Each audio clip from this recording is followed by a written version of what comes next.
tinha festa, né, tio? O tio Sérgio sempre chamava, eu ia, mas não era uma coisa assim que, como eu posso dizer, que eu ia aceitar, ia ir todos os domingos, participar na igreja. Isso era uma coisa assim que na minha cabeça não era, não via, entendeu?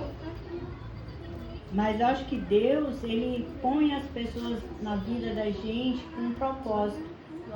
E Deus colocou o meu vô eu acho que Deus usou o meu vô para me ter uma família, porque eu não queria ter marido e nem filho. E aí ele pediu muito para mim uma bisneta. E eu já estava a gente até discutia, né, tio Sérgio? A gente até chegou a ver, uma vez eu e ele discutindo. E eu prometi que ia dar uma bisneta para ele. Só que eu queria dar uma bisneta, mas também queria um marido, né? E eu já estava com 30 anos de idade e eu já não acreditava mais que eu ia encontrar alguém que fosse bom para mim e que me desse uma família. Eu já estava assim numa situação que eu não acreditava. Então eu fiz uma promessa para o meu avô e fiz um propósito com Deus. Eu pedi, Deus, se for para mim ter uma filha, coloque um homem bom na minha vida, para que eu possa ter uma família. Porque se for para mim ter uma filha sem marido, sem família, para mim não é melhor ficar do jeito que eu estou. Só pensar na minha vida profissional e no meu financeiro, que era o que eu pensava atualmente naquela época.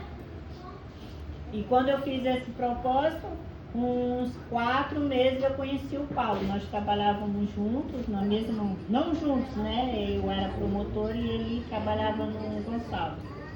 E logo tivemos a Maria Helena e a gente foi construindo as coisas com a ajuda da minha mãe. E graças a Deus, Deus me deu uma mãe maravilhosa que sempre esteve do meu lado. Foi mãe e pai junto com o meu padrasto. E então eu só tenho a agradecer a Deus, porque Ele me deu só pessoas boas na minha vida. E foi Deus que preparou tudo. A Maria Helena, quando descobrimos que ela era autista, eu sofri muito.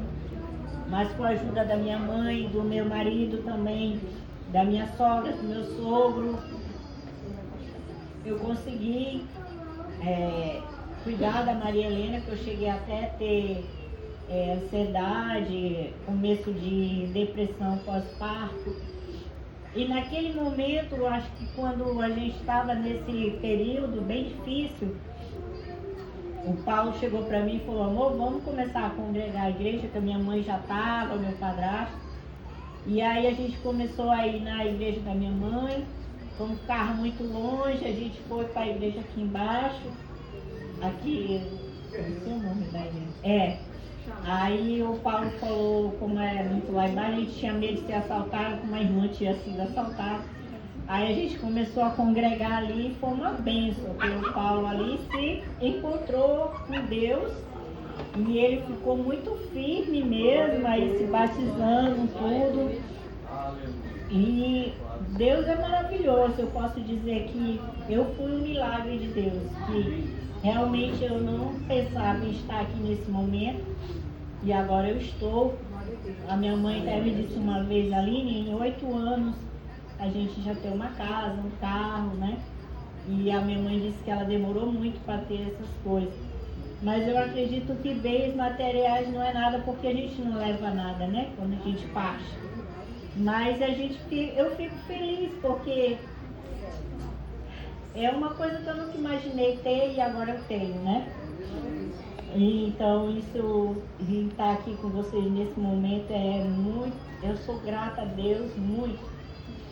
Aí eu reclamava muito, minha mãe até brigava muito comigo a respeito disso. E ela sempre falava, Aline, quando tu parar de reclamar e agradecer, Deus vai começar a mudar as coisas na tua vida. E realmente, a partir do momento que eu acordo, eu agradeço a Deus por estar acordando, por saúde, por ter minha família. E Deus só abençoa, abençoa, abençoa. Esse ano não foi fácil pra gente. A minha família, nesses últimos anos, perdeu umas 2 pessoas maravilhosas da nossa família. Mas a gente acredita que Deus sabe de todas as coisas, né? E a gente estamos aqui, a gente tem que procurar o melhor, para que quando a gente for partir, a gente tem que estar em Cristo, em paz, como meu avô e meu tio partiram em paz e em Cristo, porque eles estavam na igreja, né?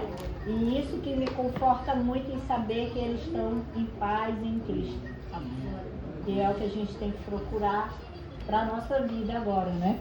Então eu vou deixar aqui em Salmos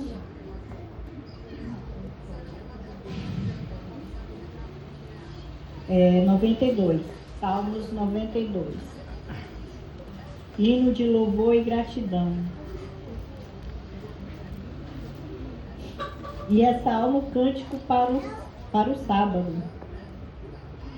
Bom é louvar ao Senhor e cantar louvores ao teu nome, o Altíssimo, para de manhã anunciar a tua benignidade e todas as noites a tua fidelidade, e com um instrumento de 10 cordas, com o saltério e com a harpa de som solene.